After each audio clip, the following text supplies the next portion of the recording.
Muy buenas noches, bienvenidos a un estudio más de nuestro curso La obra del Espíritu Santo y una sesión más de nuestra lección número 15. Recuerde que nuestro estudio es un estudio, como dice aquí atrás, un estudio bíblico exhaustivo, es decir, tratamos de estudiar con todo el detalle posible y abarcando todos los temas relacionados con la obra del Espíritu Santo, pero en especial el de nuestra lección, como mencionaba, número 15, la morada del Espíritu Santo. Esta semana iniciamos con la pregunta, ¿demanda Hechos 5:32 una morada personal, como alegan algunos de nuestros hermanos? La afirmación de que Hechos 5:32 promete el Espíritu Santo a todos los que obedecen a Dios implica que el no cristiano o que el inconverso tiene el Espíritu Santo. Así que a partir de allí, imagínense lo que vamos a ver a medida que respondamos este supuesto argumento. Se ofrecen los siguientes silogismos categóricos para respaldar esta afirmación que acabamos de hacer. Si Hechos 5:32 promete el Espíritu Santo a los que obedecen a Dios, esa frase implica, si se interpretara así, que no es así, pero si se interpretara así, como lo hacen algunos de nuestros hermanos, implicaría que el inconverso tiene el Espíritu Santo. Vamos a verlo ahora a través de la argumentación. El texto antes de ir a los silogismos es el que tenemos aquí. Y nosotros somos testigos suyos de estas cosas y también el Espíritu Santo, el cual ha dado Dios a los que le obedecen. Toman esta expresión que hemos remarcado en rojo como si fuera una afirmación general que se refiere a todas y cada una de las personas que obedecen a Dios. Esto lo veremos al analizar el texto y su contexto si es así o no. Pero como decía, vamos a ponerlo a prueba a través de darle una expresión precisa y formal, es decir, una expresión lógica al argumento. Vamos a ver. Premisa mayor. Todos los que obedecen a Dios son aquellos que reciben el Espíritu Santo. Esta sería la afirmación de los defensores de la morada personal. Premisa menor. Aquellos que escuchan son aquellos que obedecen a Dios. Mateo 13:9 y el 16. Mateo 13:9 dice, el que tiene oídos para oír, oiga. Y el 16, pero dichosos vuestros ojos porque ven y vuestros oídos porque oyen. Dice Jesús en este caso, ¿no? Conclusión. Entonces, aquellos que escuchan son aquellos que reciben el Espíritu Santo. ¿Sí? Escuchar es un mandamiento. Jesús dice, el que tiene oídos para oír, que oiga. Y luego dice que también es una bendición, es una dicha. Pero entonces el inconverso, cuando se le habla del Evangelio, está escuchando el Evangelio. Y cuando presta atención con respeto, con el deseo de aprender, entonces, si fuese cierto lo que dicen nuestros hermanos, estaríamos diciendo que esa persona que en ese momento y en ese aspecto está obedeciendo a Dios, entonces tiene automáticamente la morada del Espíritu Santo. Vamos a ver un segundo silogismo para todavía entender mejor el planteamiento. Premisa mayor. Todos los que obedecen a Dios son aquellos que reciben al Espíritu Santo, que es la afirmación de los defensores de la morada personal. Premisa menor. Aquellos que creen, se arrepienten o confiesan son aquellos que obedecen a Dios. Otra vez, porque Marcos 16, 15 y 16 nos dice que la persona debe creer. Ese es un mandamiento de parte de Dios. Lucas 17:30 nos dice que la persona debe arrepentirse. Romanos 10:9 y 10 nos dice que la persona debe confesar. Entonces, debido a que son mandamientos de Dios, cuando el inconverso los obedece, es una persona que está, repetimos, aunque caigamos en redundancia, es una persona que está obedeciendo. Cuando una persona hace lo que se le está pidiendo, esa persona está obedeciendo. Bueno, el inconverso cuando oye está obedeciendo. El inconverso cuando se arrepiente está obedeciendo. El inconverso cuando confiesa está obedeciendo. Cuando se bautiza está obedeciendo. Entonces, quiere decir que cuando oye ya tiene el Espíritu Santo y sigue teniendo más a medida que va obedeciendo otras cosas.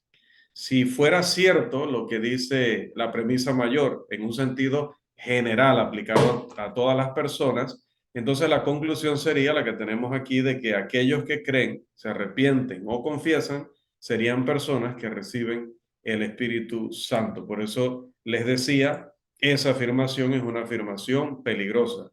Si se relaciona este punto con el argumento de Hechos 2:41 que hemos mencionado, esto implica que un hijo del diablo recibe el Espíritu Santo.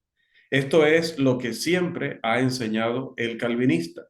Aquellos que hacen este argumento podrían afirmar que la obediencia de Hechos 5:32 implica una obediencia total al plan de salvación y no solo a pasos del plan de salvación como estamos argumentando. Pero son estas mismas personas las que argumentan así para defenderse, las que no permitirán que este servidor argumente que la palabra, según Colosenses 3:16, implica una obediencia total a todo lo que enseña la palabra y no simplemente leer o no simplemente memorizar la escritura. Entonces, son culpables de lo que se conoce en lógica como la falacia del alegato especial. Al final, ellos están defendiéndose, haciendo una acusación que son ellos mismos los que cometen aquello de lo que nos están acusando. En realidad, nosotros estamos haciendo un argumento similar al que ellos hacen, solo para que, como hemos repetido una y otra vez en este curso, se den cuenta de la barbaridad que están diciendo cuando simplemente le pasan por encima al contexto, cuando cruzan por el texto bíblico como quien cruza un potrero. Otra forma en la que algunos intentan escapar de este argumento es enredándose de manera circular. Argumentan que el don del Espíritu Santo, ese del que habla Hechos 2:38, es la morada y que Hechos 5:32 así lo prueba. Luego argumentan que Hechos 5:32 debe ser la morada del Espíritu Santo cuando se enfrentan al argumento anterior y que Hechos capítulo 2 versículo 38 lo prueba. Entonces, al final están utilizando un texto para supuestamente respaldar el otro, pero cuando allá le argumentas, entonces usan aquel para respaldar el anterior. Eso se llama argumento en círculo y eso es una falla en el razonamiento. Por lo tanto, la persona está escapando de una verdad, la persona no puede refutar la argumentación y por lo tanto lo que hace es saltar de un lugar a otro. Esto lo hacen los sectarios o denominacionales siempre. Algunos desconocen que la palabra traducida obedecen en Hechos 5:32 no es la misma palabra que normalmente se traduce obedecer. Esta palabra es la palabra peitarcheo, pronunciada así, ¿no? Peitarcheo, y que solo se encuentra en Hechos 5:29, el 32, el 27:21 y Tito 3:1. Creo que algunas de estas cosas las habíamos explicado, pero igual es bueno que repasemos para continuar esta argumentación sobre Hechos 2:41.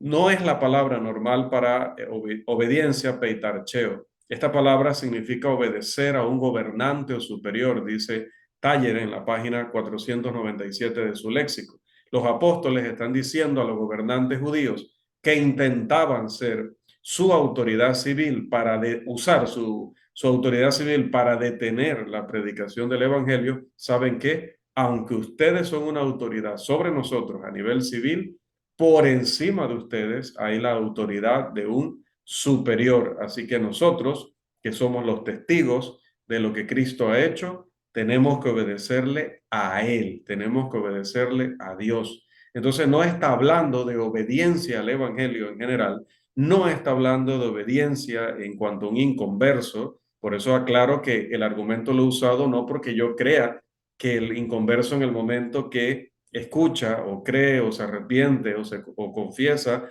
ya está recibiendo el Espíritu Santo, sino que recuerde, estamos usando el argumento de nuestros hermanos para que ellos entiendan y vean a dónde eso los lleva, porque no se están dando cuenta de lo que están diciendo. Si el Espíritu Santo es dado a los que obedecen en el sentido general, entonces se lo daría a los inconversos. Pero vemos en el término peitarcheo que utiliza Pedro y comparando con todas las veces en el Nuevo Testamento que se habla de obediencia al Evangelio, vemos que no es el mismo término que se utiliza, Entonces entendemos, dada la definición de Taller, que lo que Pedro está hablando es de sí mismo y de Juan, que ellos están obedeciendo a un ser superior al que tienen o a los que tienen enfrente de ellos. Entonces es un uso muy contextual, muy particular del término obedecer y que nada tiene que ver con obedecer el evangelio ni el resto de los cristianos. El presente participio griego de peitarcheo, que es peitarchontes, es contemporáneo con el tiempo, el verbo en tiempo presente esmes, que es el verbo somos. Y estuvimos la semana pasada viendo lo que decían las autoridades acerca de aquí está el verbo peitarcheo en Hechos 5:32, los pasajes en los que se encuentra, el verbo es o el término esmen, que es somos, y citábamos la semana pasada el comentario de Somers, el comentario de Davis, nuevamente el comentario de Somers, y todo esto para llevarnos a un dilema que es conocido en lógica como dilema destructivo. ¿Por qué se llama dilema destructivo? Porque a medida que vayamos viendo las alternativas, nos vamos a dar cuenta de cómo se desmorona por completo el argumento basado en Hechos 5:32. Vamos a ver cómo sería esto. O el verbo principal en Hechos 5:32 es esmen o es edoken. Está hablando aquí, lo explicamos la semana pasada. Uno es el término esmen, que es somos, y el otro es edoken, que se traduce como ha dado, el espíritu que ha dado a los que le obedecen. Entonces, en griego, ese ha dado podría contar como el verbo principal, pero vamos a ver si es así o no. Así que estamos viendo en esmen o edoken la significación esmen, somos, si ese es el verbo principal o no de la oración, o edoken, ha dado, si es el verbo principal de la oración. Tiene que ser o el uno o el otro, ¿no? Vamos a seguir con el dilema. Si el verbo principal en Hechos 5:32 es esmen, que significa somos, la obediencia ocurrió después de la entrega del Espíritu Santo. Si el verbo principal en Hechos 5:32 es edoken, la obediencia y la entrega del Espíritu Santo ocurrieron antes de los eventos de Hechos 5, puede ser Hechos 2.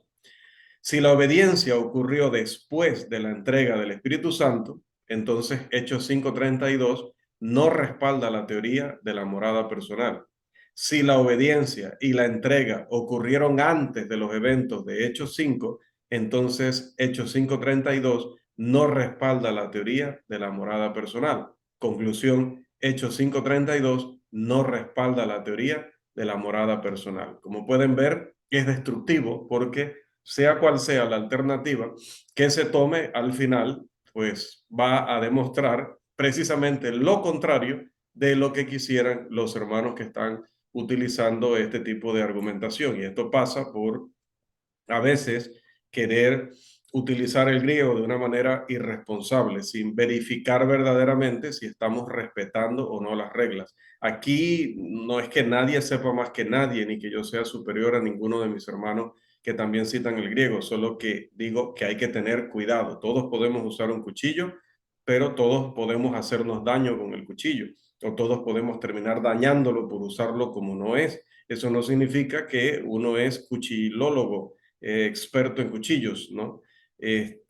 Simplemente estamos haciendo una salvedad de que es importante tener cuidado en investigar a profundidad, investigar en totalidad cuando vamos a utilizar un argumento en un idioma que no es el idioma materno, ni siquiera es un idioma popular, es un idioma muerto que tiene sus reglas ya establecidas que no cambian más, porque otra vez, por ser idioma muerto o lengua muerta, murió se dejó de utilizar con todas sus reglas que ya quedan fijas para siempre. Así que con más razón, Dios ha utilizado idiomas que en su uso han mantenido a través de los siglos esas reglas que debemos consultar para no cometer ese tipo de errores. El argumento de Hechos 5:32 del defensor de la morada personal supone que las palabras ha dado significan mora personalmente.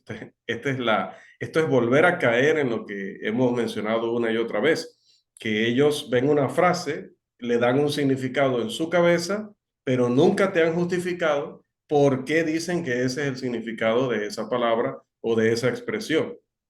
¿Dónde está la evidencia de las autoridades griegas, sean léxicos, sea a través de diccionarios, etcétera, de que estas palabras ha dado y lo Mora personalmente son expresiones sinónimas en el griego?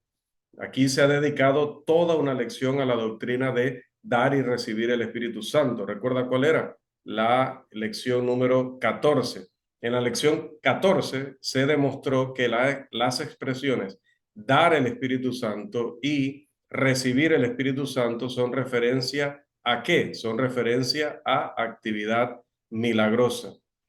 Hechos 5:32 no tiene nada que ver con la morada personal del Espíritu Santo o cualquier otra morada personal del Espíritu Santo o cualquier otra, sí, cualquier otra morada o cualquier otra actividad. Vamos entonces a pasar a nuestro siguiente punto, que es la pregunta: ¿mora la palabra de Dios literalmente en el cristiano?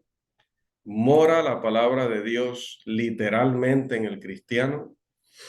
Recuerde, la palabra de Dios es un libro. ¿Mora la palabra de Dios literalmente en el cristiano? La duodécima razón para rechazar la interpretación de Hechos 2:41 es que aquellos que utilizan el argumento de Hechos 2:41 para enseñar la morada personal del Espíritu Santo no pueden responder la pregunta de cuándo comienza la palabra de Dios a morar en el pecador inconverso. No saben responder cuándo comienza, o no quieren responder cuándo comienza la palabra de Dios a morar en el pecador inconverso.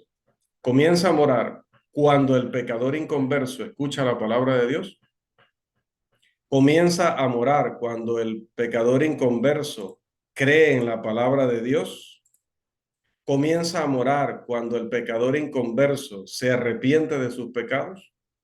Comienza a morar cuando el pecador inconverso cree que Jesús o confiesa que Jesús es el Cristo, el Hijo de Dios. Si no pueden responder estas preguntas con una justificación racional de su respuesta, es decir, presentando la evidencia que justifique su conclusión, entonces no están actuando según la ley de la racionalidad. Por lo tanto, están actuando de manera irracional. Y la Biblia no es un libro para leerse de manera irracional, ni para enseñarse de manera irracional. Ni Dios nos ha mandado a tener un culto irracional. En Romanos capítulo 12 nos dice que nuestro culto es un culto racional. Así que cuando alguien actúa de una manera que no respeta la ley de la racionalidad, esta ley dice que todas las conclusiones a las que llegue el hombre deben estar respaldadas por la evidencia y que el hombre no debe llegar a ninguna conclusión que no tenga ese respaldo, el respaldo de la evidencia y una evidencia total, analizada en todas sus partes y razonada correctamente. Ese hombre no puede decir que es racional si se aparta de la evidencia o no le interesa la evidencia para afirmar una conclusión. Preguntas como: ¿tiene la palabra de Dios morando en él? Un profesor de teología que niega el nacimiento virginal, pero entiende otras doctrinas básicas de las Escrituras. Ese tipo de preguntas llevan a la persona a confundirse respecto a si la palabra de Dios habita antes y sin fe en el corazón de una persona. Y este tipo de preguntas demuestra que aquel que hace el argumento de Hechos 2:41 debe afirmar que la palabra de Dios comienza a morar antes del bautismo, porque este es el fundamento de su argumento. El acto de recibir la palabra de Dios, Hechos 2:41, debe ser después de creer. Juan 5:38 y Hechos 2:37 son textos que lo demuestran, y posiblemente antes del arrepentimiento, para que el argumento de Hechos 2:41 sea válido, porque a esas personas que recibieron la palabra, se les ordenó arrepentirse. Recuerde Hechos capítulo 2, versículo 38. Algunos afirman que tener la palabra de Dios habitando en uno, voy a utilizar intercambiablemente el verbo habitar y el verbo morar, porque a veces en español decir mora suena como a una fruta, ¿no? Entonces a veces mora, o a veces se pega con la preposición de, entonces uno dice demora, y para evitar ese sonido a un término que pueda confundir al oyente, cuando considere que mora o morar no es lo más claro, utilizaré habitar. Así que habita, habitar será un término que también utilizaré en la clase. Entonces decía que algunos afirman que tener la palabra de Dios habitando en uno, como dice Colosenses 3:16, que de hecho usa el término habitar, dicen que es lo mismo que memorizar las escrituras, pero Pablo dijo, la palabra de Cristo more en abundancia en vosotros. La palabra traducida como more es tercera persona singular, tiempo presente, voz activa y modo imperativo. Esto significa que Pablo les está ordenando que la palabra habite o la palabra more en ellos habitualmente, que tengan la palabra de Dios morando en ellos habitualmente. Además, la voz activa significa que ellos deben realizar esta acción, ellos deben ser activos y tomar acción con respecto a la morada de la palabra en ellos. Si la palabra habitante de Dios es lo mismo que memorizar la palabra de Dios, cada cristiano debería comenzar inmediatamente a memorizar la palabra de Dios. Dado que no se requiere que los cristianos en ninguna parte de la escritura nos dice que todos los cristianos deban memorizar la palabra de Dios, entonces la palabra de Dios no es una morada literal. ¿Qué parte de memorizar es una forma de cumplir el mandamiento?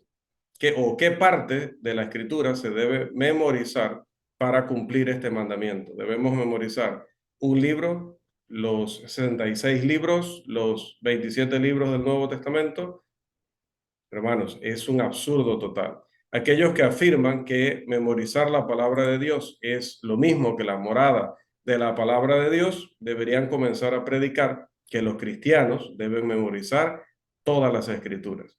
El siguiente silogismo disyuntivo debe establecer este argumento. Vamos para allá. Dice Juan 5:38, que lo había citado antes de ir al argumento, ni tenéis su palabra morando en vosotros, porque a quien él envió vosotros no creéis. Ahí demostrando que la morada tiene que venir después de la fe, porque aquí le dice, si no tienen fe, o sea, la palabra no mora en ustedes porque no tienen fe. Entonces, primero se tiene fe para luego tener la palabra morando en uno, y Colosenses 3:16, que lo habíamos mencionado. Ahora vamos a lo que es el silogismo disyuntivo y vamos a ver en qué se diferencia del destructivo. Primero, la morada de la palabra de Dios es literal, memorización de la palabra de Dios. La otra parte, la morada de la palabra de Dios es figurativa, es decir, es una metáfora. El cristiano está obligado a memorizar la palabra de Dios, según el argumento, el primer punto que mencionamos aquí. O la morada de la palabra de Dios es literal o figurativa. Si la morada de la palabra de Dios es literal, entonces el cristiano está obligado a memorizar la palabra de Dios. No es cierto que el cristiano está obligado a memorizar la palabra de Dios. Por lo tanto, la morada de la palabra de Dios no es literal.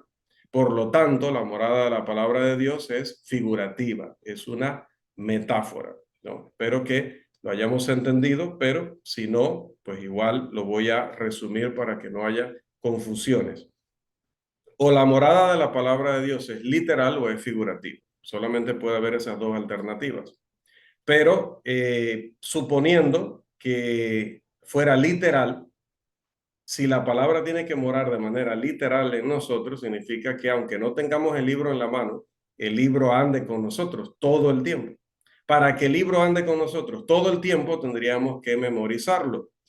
Y si el apóstol Pablo en Colosenses 3:16 está dando un mandamiento, recuerde que usó imperativo, es decir, es mandamiento, y además usó voz activa en griego, lo que significa que Rafael Birsi está ingresando a la sala.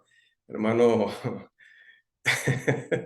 hermano Irving, por favor, le da ingreso a este estudiante, Birsi. No sé si es el mismo amigo, Rafa, el mismo amigo de Josué o es otro. Josué, para dar contexto, Birsi es el apellido de un político muy corrupto que ya pasó a peor vida hace unos años atrás.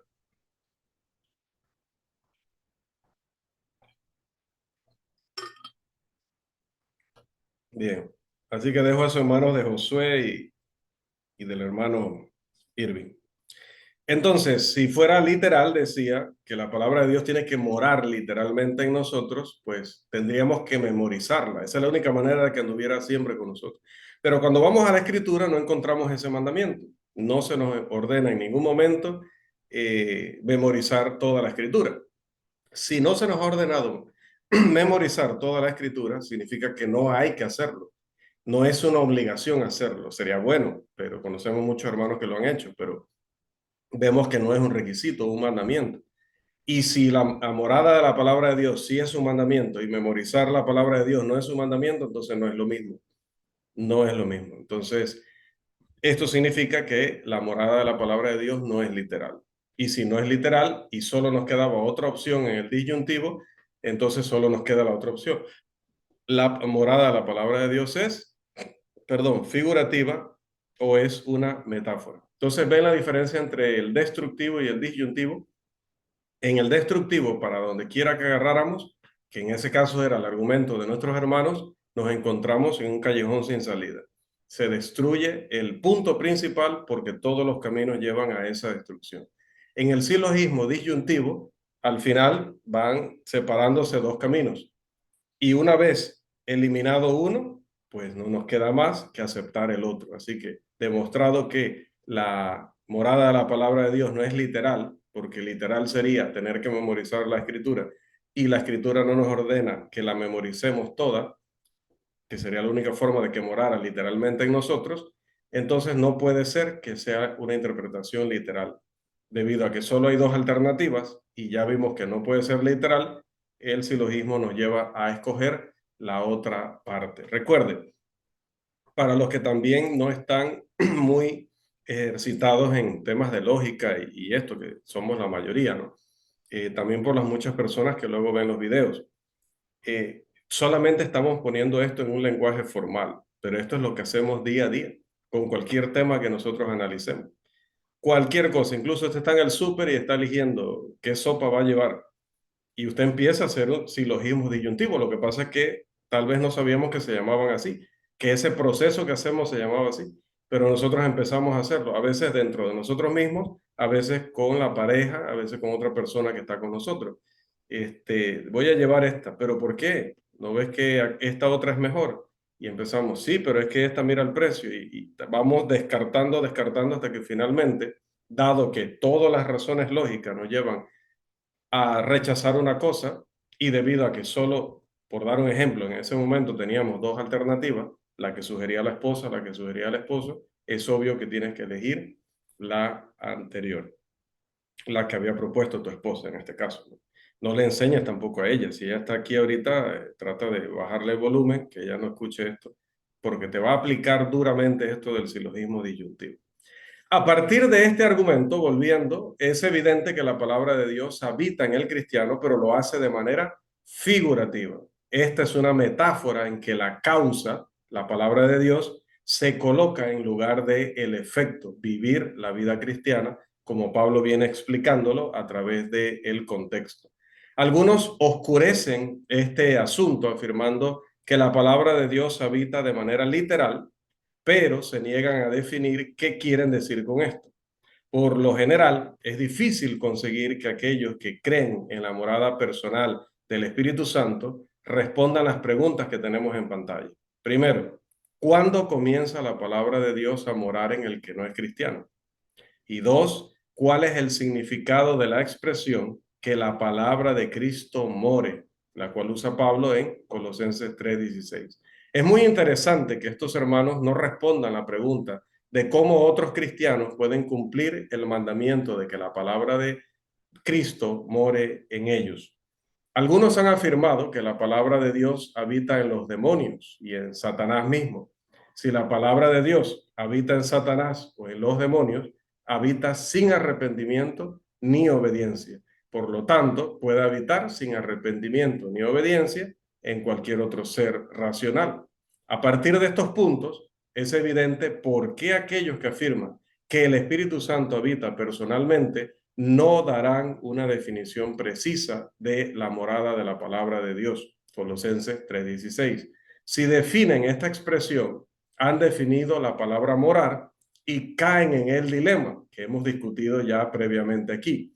O definen adecuadamente la palabra y ceden todo su caso, entregan todo su caso, o ceden todo su caso porque esta definición se puede usar para explicar adecuadamente el tema de la morada del Espíritu Santo.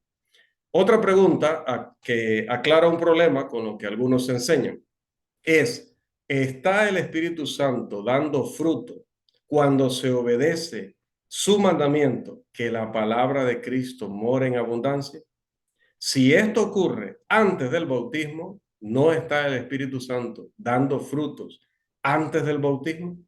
Entonces, tienen que utilizar otra vez, digo, con todo el respeto hacia mis colegas, con todo el respeto hacia mis hermanos que interpretan diferente, creen diferente respecto a este punto específico, tienen que utilizar la razón que Dios, no el diablo, Dios nos ha dado y analizar hasta dónde los están llevando estos argumentos. Imagínense decir que la palabra de Dios o implicar que la palabra de Dios habita o mora en Satanás y los demonios, porque de pronto vieron a Satanás citando la palabra allá bueno, en varias partes, ¿no? En la escritura, él hace alusión a la Biblia, sea directamente él o utilizando alguno de sus agentes. Pero ¿eso significa que la palabra mora en él? No, porque ya aquí hemos definido correctamente qué es que la palabra de Dios more en alguien. Es que esa persona la ha escuchado, la ha creído, la ha retenido y está dando frutos. Esa persona está en permanente obediencia ya de la palabra de Dios. Ya es una persona que ha obedecido la forma de doctrina que lleva a la salvación y se mantiene obedeciendo la forma de doctrina que lo llevó a la salvación. Lo hizo y lo sigue haciendo. Ya no deja más de obedecer la palabra de Dios. Ese es el individuo en el que se puede decir que está morando la palabra. Pero estas interpretaciones literales para querer ridiculizar lo que enseñamos y explicamos son, como dicen en el argot popular, pataleos de ahogados, porque eso no es lo que hemos dicho, ni eso es lo que significa el texto allá en Colosenses 3:16. Ahora, en el tiempo que nos resta, vamos a ver un par de puntos más. Uno de ellos es posibles formas de demostrar una morada personal, ¿sí? Tenemos que ponernos a veces en el pellejo y en los zapatos de las otras personas, en la piel de estas otras personas, nuestros hermanos generalmente, y tratar de ver cómo podrían ellos demostrar una morada personal, porque si analizamos cómo la podrían demostrar, podemos ver si lo pueden hacer. Y si no lo pueden hacer, pues ¿de qué más estamos hablando? Aquellos que enseñan la morada personal del Espíritu Santo pueden demostrar su proposición por lo menos de tres formas. Estas tres formas de demostración también van a ser respondidas en esta lección si el tiempo, la vida, la salud y la oportunidad que nos dé el Señor nos los permite. La primera forma posible de demostrar esta posición o teoría se encuentra en el siguiente entimema de clase 1. Recuerde que un entimema es un argumento que está incompleto. No está incompleto porque a mí se me haya olvidado cómo era completo. Está incompleto porque el que argumenta algo solo lo está argumentando a mitad de camino y no quiere afirmar de dónde nace su argumento, porque si pusiera de dónde nace su argumento, se le cae todo el edificio. Así que nosotros lo que hacemos es que lo tomamos tal cual ellos lo afirman Y luego, viendo cuál es la premisa menor y cuál es la conclusión, recuerde que ya esto lo hemos hablado, podemos deducir qué decía la premisa mayor, es decir, de qué supuesta verdad general ellos están sacando su argumentación. Veamos, este um, silogismo dice lo siguiente: premisa mayor, todos los A, este es antimema, todos los A son B. Premisa menor, Romanos 8, 9 al 11 es un pasaje que se refiere a la morada de la deidad. Conclusión, Romanos 8, 9 al 11 es un pasaje que enseña una morada literal.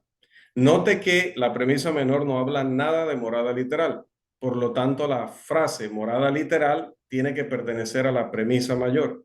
La premisa mayor requerida para que este silogismo esté completo es la siguiente: la que ellos no dicen, pero vamos a rellenarla porque es la que va allí. Todos los pasajes que se refieren, ¿por qué digo que es la que va? Es la que va porque la premisa menor y la conclusión no son más que la suma de lo que decía la premisa mayor. Eso es una regla en construcción de argumentos. Entonces, por eso es que cuando alguien me dice su premisa menor y su conclusión, yo con eso puedo construir la premisa mayor. Por eso esto es lo que va, no hay otra alternativa. Esto es lo que va. Todos los pasajes que se refieren a la morada de la deidad son pasajes que enseñan una morada literal. Pero esta premisa mayor es fácilmente refutada por la siguiente premisa: algunos pasajes que se refieren a la morada de la deidad son pasajes que no enseñan una morada literal. Al menos dos pasajes se refieren a una morada representativa de la deidad y son Efesios 3:17 y Juan 14:23. En Efesios 3:17 nos habla acerca de la morada de Cristo y en Juan 14:23 nos habla de la morada de Cristo y la morada del Padre.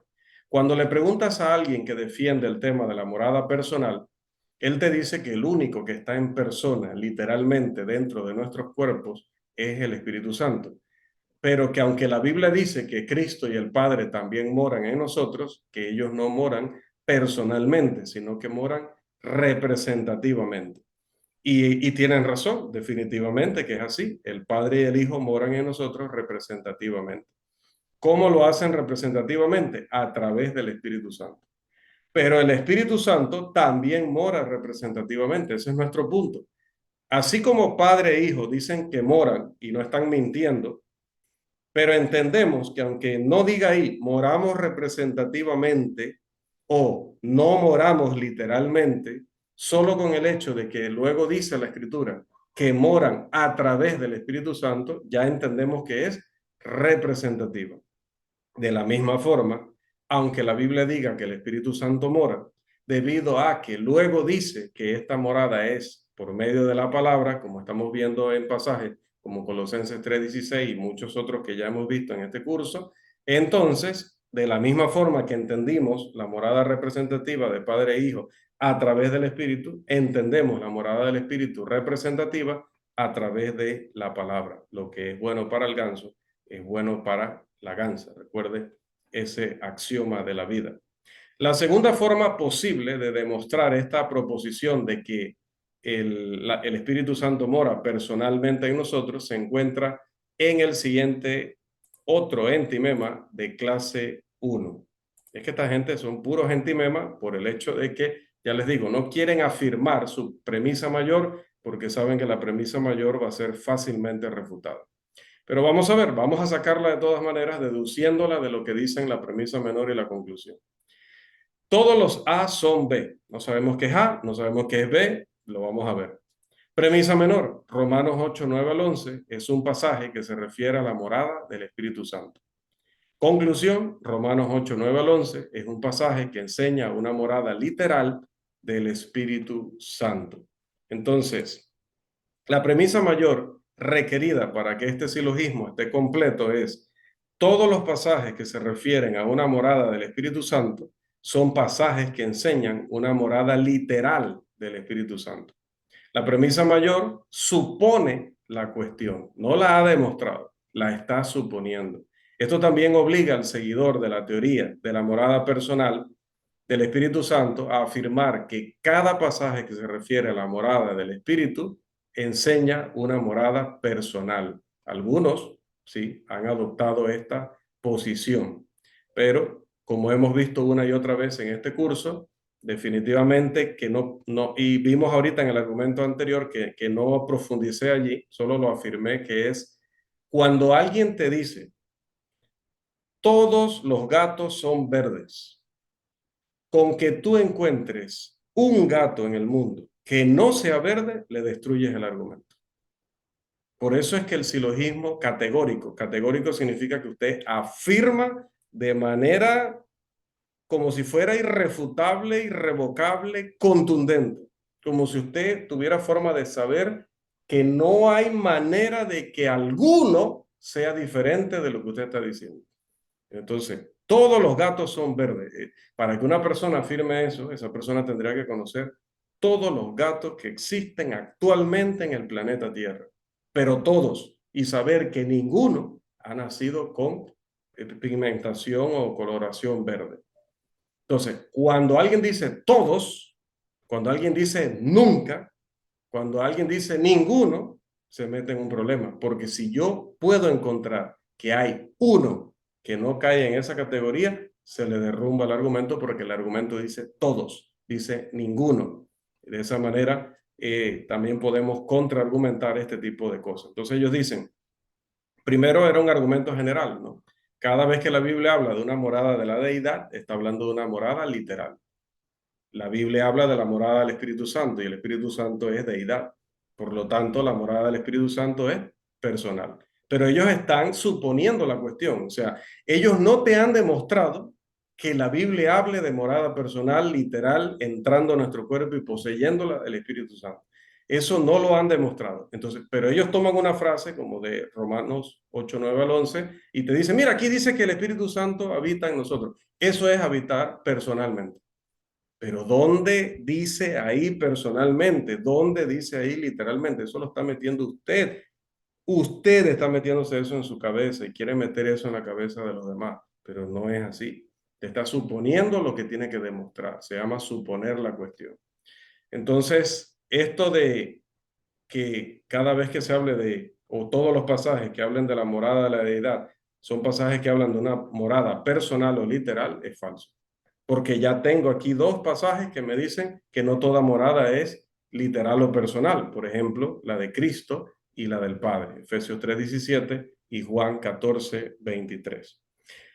Seguimos. La tercera forma posible de demostrar esta proposición de que el Espíritu mora personalmente se encuentra en el siguiente entimema de clase 1. Y note que siguen los argumentos incompletos.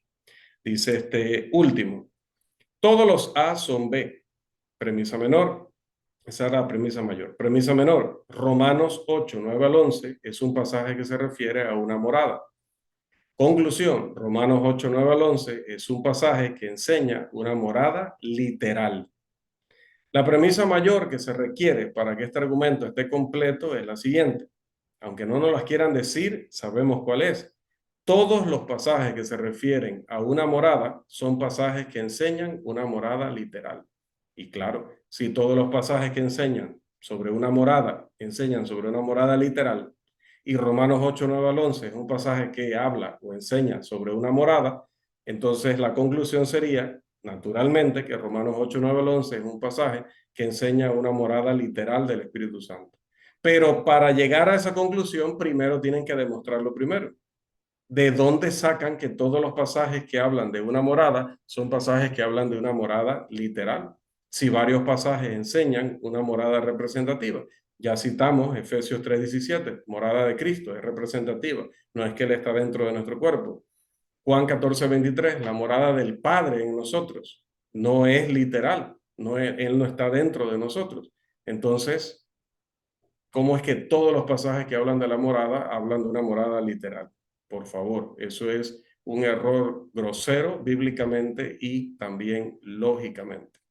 Ahora, creo que finalmente, ¿no? No sé si me dé tiempo para el siguiente punto, pero el siguiente a este, ¿no? Pero vamos a entrar a la pregunta. ¿Puede ser refutada la morada representativa? Algunos podrían responder, ¿y la morada representativa no puede ser refutada de la misma manera que usted acaba de refutar no solo hoy, sino a través de cada una de estas ya 7 sesiones, la morada personal? La respuesta a esta pregunta es no. No se puede refutar la morada representativa. Y sí, grábelo, grábelo y téngalo muy claro. Estoy diciendo de manera categórica, no se puede refutar la morada representativa. Por lo menos no sin enseñar implícitamente calvinismo. Sí, vuelvo a decirlo, refutar la morada representativa, si se pudiera hacer, se haría, pero enseñando calvinismo. Dos de los tres métodos anteriores para demostrar la proposición de la morada personal se aplicarán a la morada representativa del Espíritu Santo. A ver qué sucede. La primera forma posible de demostrar esta proposición se encuentra en el siguiente entimema de clase 1. Recuerda, entimema es un argumento incompleto porque el autor del argumento no nos quiere decir de dónde está sacando su idea. Premisa mayor, todos los A son B. Estamos usando el mismo formato que para la morada personal. Premisa menor, Romanos 8, 9 al 11 es un pasaje que se refiere a la morada de la deidad.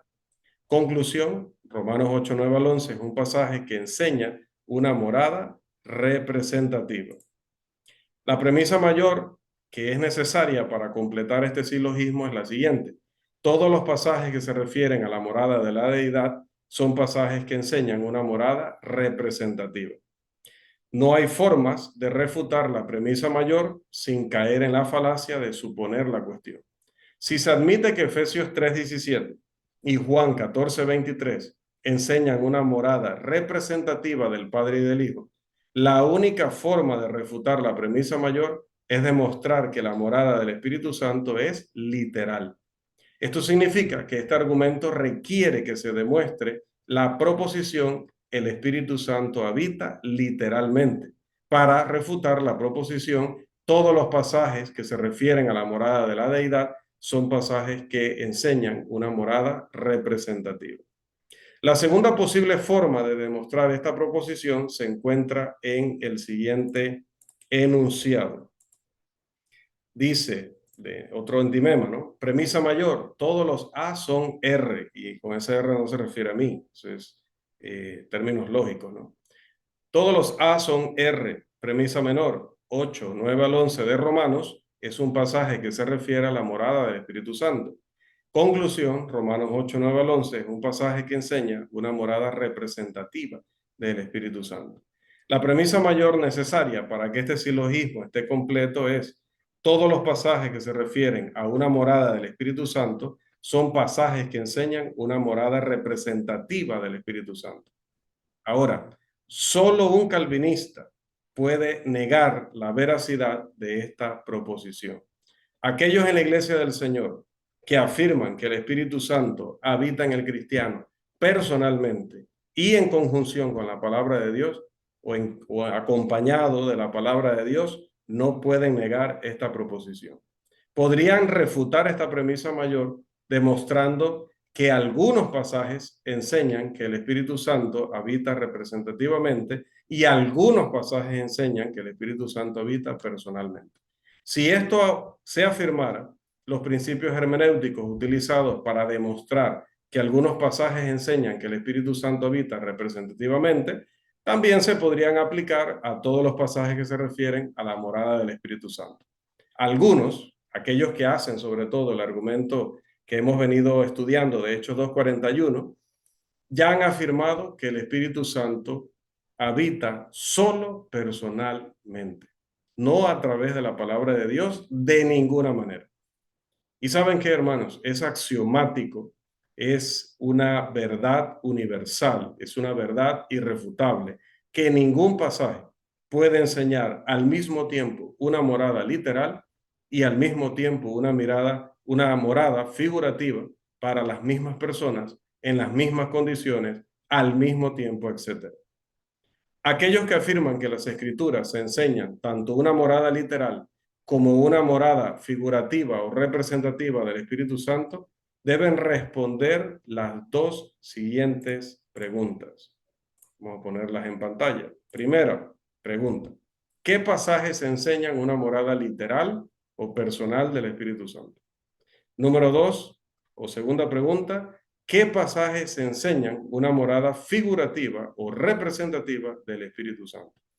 Aquellos que enseñan la morada personal del Espíritu Santo, ¿sabe qué?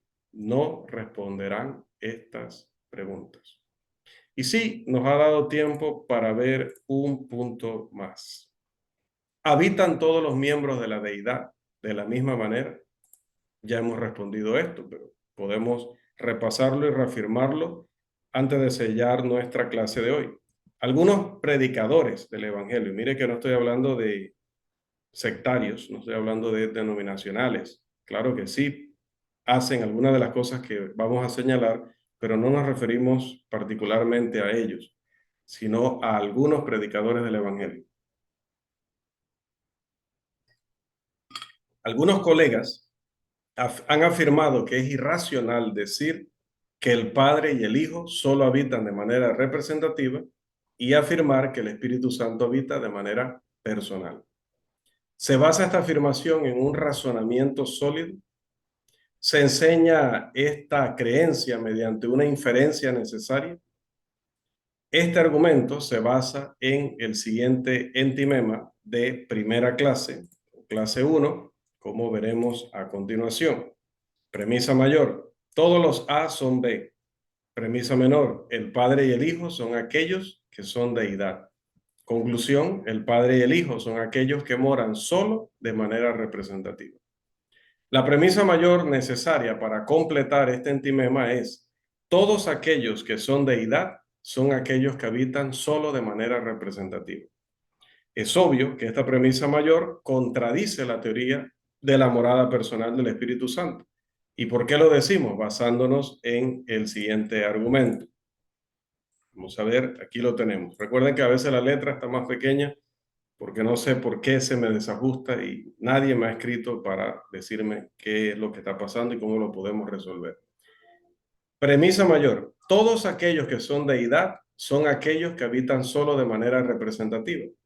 Pero hay un problema. Premisa menor. El Espíritu Santo también es deidad. Conclusión. Si todos aquellos que son deidad son aquellos que habitan solo de manera representativa y el Espíritu Santo es aquel que es deidad, entonces el Espíritu Santo es aquel que habita solo de manera representativa. Aquellos que enseñan la morada personal del Espíritu Santo tienen tres opciones. Pueden construir otro argumento para demostrar la conclusión del entimema de primera clase que tenemos aquí.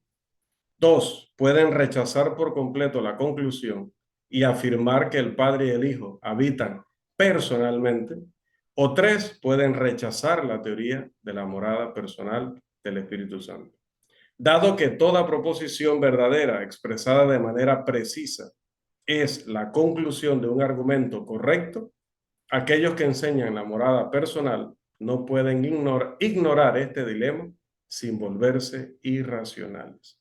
Así que vamos a presionar sobre ellos para que respondan estos puntos porque tienen que explicarnos por qué sí consideran que la morada de padre e hijo es representativa, aunque no se use la palabra representativa en Efesios ni en Juan.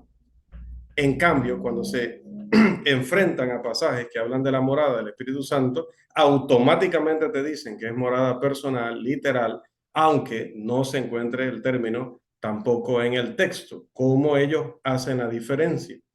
¿Cómo ellos hacen la diferencia? ¿Por qué morar, cuando se refiere al Padre y al Hijo, para ellos significa otra cosa? Y morar, cuando se refiere al Espíritu Santo, es otra cosa. ¿Dónde se ha establecido esa diferencia en la escritura? ¿Dónde podemos decir que aprendimos eso y que es tal o cual pasaje nos respalda si quisiéramos afirmar esa situación? Voy a terminar tomándome quizás unos 5 minutitos, porque cualquier intento de establecer la conclusión de este entimema con un argumento sólido solo podría tener la siguiente forma lógica que me gustaría cerrar para cerrar toda la idea general, ¿verdad? Y es este de aquí. Premisa mayor. Todos los A son aquellos que habitan solo de manera representativa. Premisa menor, el Padre y el Hijo son A. Conclusión, el Padre y el Hijo son aquellos que habitan solo de manera representativa. Este sería el argumento correcto, el argumento que necesitaría, pero note que es un entimema, es decir, que aquí falta una información. Tenemos que ver qué va a decir esa información para saber si el argumento es verdadero. El término A de este silogismo incompleto te debe establecerse, debe definirse para poder construir un argumento sólido. ¿Qué término medio se puede usar en este argumento que no pruebe que el Espíritu Santo también habita solo de manera representativa, es decir, a través de la palabra de Dios solamente? O que suponga la cuestión, ¿cuál es el término A que vamos a colocar ahí? ¿Qué clase A de seres se puede presentar que ni el Padre ni el Hijo estén en la misma categoría que el Espíritu Santo? Dice, si todos los A son aquellos que habitan de manera representativa y el Padre y el Hijo son A, el Padre y el Hijo son aquellos que habitan solo de manera representativa. Pero note que A tiene que ser una categoría de ser que ponga al Padre y al Hijo en un escalón diferente al Espíritu Santo. Pero usted sabe lo que es hacer eso. Separar al Padre y al Hijo del Espíritu Santo como si fueran diferentes en esencia, eso es blasfemia. Dado que los tres miembros de la deidad tienen la misma naturaleza, es decir, la naturaleza divina, se sigue que el Padre y el Hijo y el Espíritu Santo habitan o residen en el cristiano de la misma manera. ¿Y cuál es esa manera? A través de la palabra de Dios solamente. La única respuesta que este servidor puede pensar que se podría dar al término A del silogismo incompleto es aquellos a quienes las escrituras dicen que habita solo de manera representativa. Es decir, todos los que las escrituras dicen que solo habitan de manera representativa son aquellos que habitan solo de manera representativa. El Padre y el Hijo son de aquellos que las escrituras dicen que solo habitan de manera representativa. Conclusión, el Padre y el Hijo son aquellos que habitan solo de manera representativa. Luego se argumenta que el Padre y el Hijo están en esa clase y que el Espíritu Santo está en otra clase particular de aquellos que habitan personalmente o literalmente en el cristiano. Pero este argumento supone la cuestión, otra vez. Si se admite que el Espíritu Santo habita representativamente a través de la palabra de Dios solamente, aquel que enseña o que cree la teoría de la morada personal del Espíritu Santo juntamente con la palabra de Dios, está obligado a demostrar que el Espíritu Santo habita literalmente o personalmente. ¿Cómo lo va a hacer? Si no hay un pasaje que le diga esa expresión, que le dé esa palabra para poder afianzarse o anclarse a ella. Ninguna persona puede saber que el Espíritu Santo habita personalmente en el corazón del Hijo de Dios, a menos que se pueda proporcionar un término medio solo para el argumento, el anterior me refiero. Es irracional afirmar que el Espíritu Santo mora personalmente, a menos que se pueda proporcionar un término medio adecuado para este argumento que teníamos hace unos minutos en pantalla.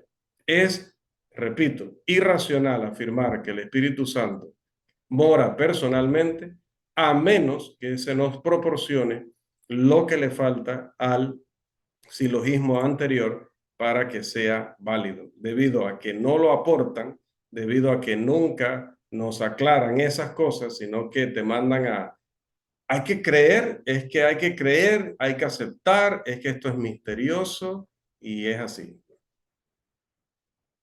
Otra vez, cuando las personas actúan de manera irracional, es porque ya no les interesa la evidencia. Y si ya no les interesa la evidencia, se acabó el debate. Ya no hay nada más que discutir porque no podemos discutir con personas que se pongan en la misma categoría de los animales. Y he visto animales que aparentemente, de alguna forma, siguen silogismos. Pero les hablaré de eso en otra ocasión. Hasta aquí nuestra sesión número 7 de nuestra lección número 15, la morada del Espíritu Santo.